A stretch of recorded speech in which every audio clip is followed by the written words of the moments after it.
Interesante. Doctor Mellado, ¿cómo está usted? Encantado de tenerle aquí. Gracias. Saludos. Todo bien. Carlos Mellado. Bienvenido. Y nuestro amigo Michael Soler. Doctor, ¿cómo está usted? Muy bien, gracias.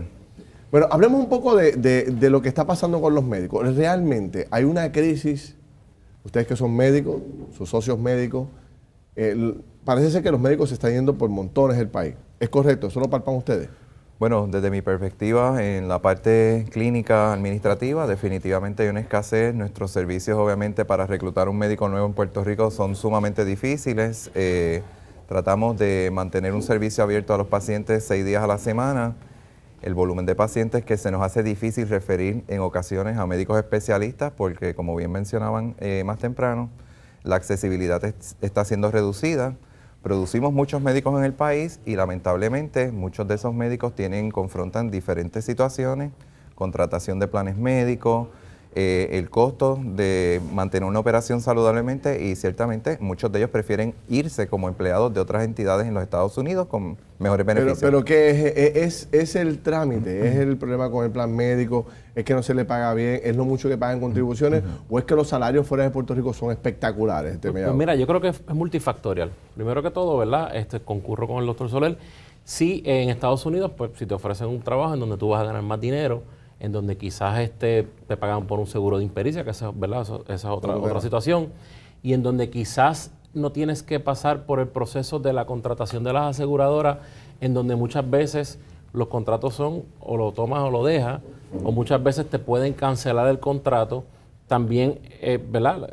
Que yo siempre he dicho que no podemos competir con eso, con la cantidad que se paga aquí versus en Estados Unidos. Pues yo creo que ha sido esto el inicio de hacer más atractivo la práctica en Puerto Rico. De todos los problemas que pueden tener los médicos, las tasas contributivas, ¿qué por ciento, en qué renglón ustedes lo ubican? ¿Es un gran problema? ¿Pagan demasiado? Lo que pasa ¿Es el principal problema? Es uno de los principales problemas porque a esto le tenemos que añadir el pago de pólizas de impericia médica. El plan médico rechaza en muchas ocasiones muchos servicios y eso sigue encareciendo el costo de mantener una práctica saludable en un médico regularmente empleado, la nómina, etcétera. Y yo creo que lo hace sumamente atractivo porque ayuda, primero que nada, el propósito principal, retener, pero también obliga al médico a ofrecer una labor, ya sea social, porque tiene que rendir 180 horas de servicio comunitario, o por el otro lado... Vamos a hablar de eso. El médico para poder, o sea, todos los médicos merecen este incentivo contributivo, todos, a juicio de ustedes. Yo entiendo que o los especialistas. A juicio mío sí, porque mira lo que está sucediendo. Aquí se va a buscar el médico que, ¿verdad?, que esté escaseando. A lo mejor hay pueblos que, por ejemplo, no tienen pediatra, hay pueblos que a lo mejor tienen un solo médico general, que también ese es otro factor. Quizás el impacto lo estamos viendo, pues mira, quizás en los neurocirujanos o en los cirujanos, porque quizás hay 3 o 4 nada más, ¿ves? Pero entonces sí, definitivamente. Ahora, el detalle es que el médico tiene que accesar hacia, ¿verdad?, hacia estos incentivos. Y una de las cosas que yo siempre he dicho, yo creo que es el inicio de arreglar muchos problemas que están sucediendo ahora mismo en Puerto Rico, como lo de la contratación y los planes médicos. Pero entonces, para abrir el debate con otro invitado más, el médico tiene que cumplir con 180 horas de trabajo comunitario, ¿le llaman? Correcto. ¿Qué es eso? ¿El médico dice a darle ayuda a las comunidades o trabajar para el gobierno? Bueno, hay dos vertientes. Según se escribió el borrador que se aprobó en el Senado, habla de las 180 horas de servicio comunitario. Por ejemplo, yo ir a hacer una clínica, ir a servir a una entidad sin fines de lucro, dar orientación, educación a una comunidad en necesidad. Y por el otro lado, que el médico, por el contrario, acepte trabajar o ser contratado por el plan de salud del gobierno. Esas son las dos condiciones. Ver pacientes de reforma y obviamente también pertenecer a la escuela de medicina, ¿verdad? O a cualquier otra escuela, que eso también es otro. Yolanda. Bueno, tengo conmigo precisamente a la directora de ACES, que es el brazo operacional de que la reforma de salud funcione. Ángela Ávila, bienvenida. Muchas gracias. Y escuchando aquí a los médicos, quisiera entender esta solución que se trae ante la legislatura de bajar las tasas contributivas y a cambio de que sirvan en áreas que no tienen precisamente el servicio. ¿Quién monitorearía a esos médicos? ¿Hay la capacidad? ¿Es ACES el que tomaría ese control? Porque aquí prácticamente se hace el papel aguante lo que le pongan, pero los contribuyentes pagaríamos esos 185 millones, pero ¿quién los supervisa a ellos? Bueno, el ánimo del proyecto definitivamente es que estos médicos, primero que permanezcan en Puerto Rico, sirvan aquí a nuestra población, y definitivamente el ánimo del proyecto es que sean parte del plan de seguro del gobierno de Mi Salud, para que así se estimule la participación de nuestra clase médica sirviendo a la población asegurada bajo el plan de gobierno de Puerto Rico. Pregunto, porque si no pagan los médicos, esas contribuciones las paga el pueblo.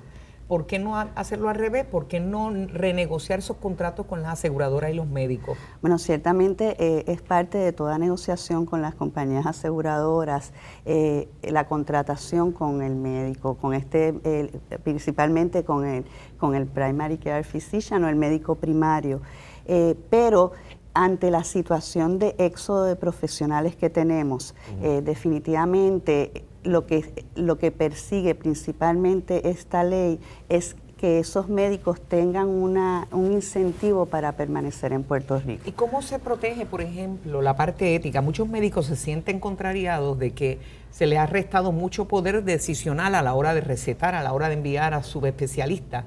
¿Eso no se corrige con este proyecto? No, definitivamente con este proyecto, ¿verdad? El proyecto no persigue esto específicamente, pero sí dentro del plan para Puerto Rico hemos considerado que tenemos que transformar dentro de nuestro modelo de salud para que el médico sea ese eje, ese centro.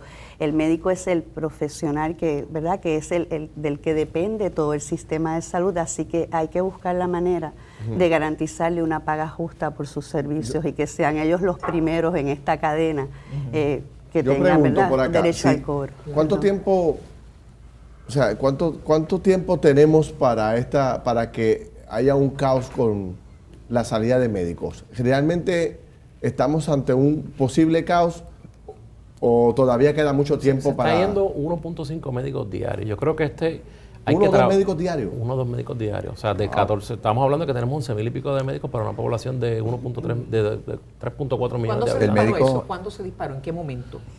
Lleva años, ya lleva como 3 años, 3 o 4 años. 3 a 4 años se disparó. Sí. ¿Y ustedes creen que esta iniciativa pare ese de sangre? ¿Lo va a parar? Definitivamente, te explico. Hay compañías en los Estados Unidos que conocen de la calidad del médico entrenado en Puerto Rico, del valor que tiene ese médico bilingüe de Puerto Rico, y hay compañías destinadas al reclutamiento activo de médicos en Puerto Rico. Inclusive este servidor recibe semanalmente ofertas en diferentes estados que son sumamente tentadoras, pero queremos quedarnos en nuestra patria y hacer salud aquí posible, ciertamente, y esto definitivamente va a ayudar. No es un incentivo o un decreto vitalicio, tiene una fecha de duración que ciertamente va a ayudar al médico a invertir en su Lo que puede atraer médicos también de Estados Unidos. ¿Cuál es el principal problema que tienen ustedes con los planes médicos? Ahora mismo la contratación. La contratación, la falta de pago a tiempo, la contratación, el cancelar contratos indiscriminadamente. Incluyendo de la reforma. Incluyendo de la reforma, todo. ¿Y qué puede hacer ACES Ávila para atender este problema que tienen los médicos en el caso de la reforma? Bueno, pues ACES ciertamente va a estar evaluando todo el modelo que tenemos actual de Managed Care, que es un modelo que propicia que la compañía aseguradora unilateralmente pueda tomar este tipo de decisiones.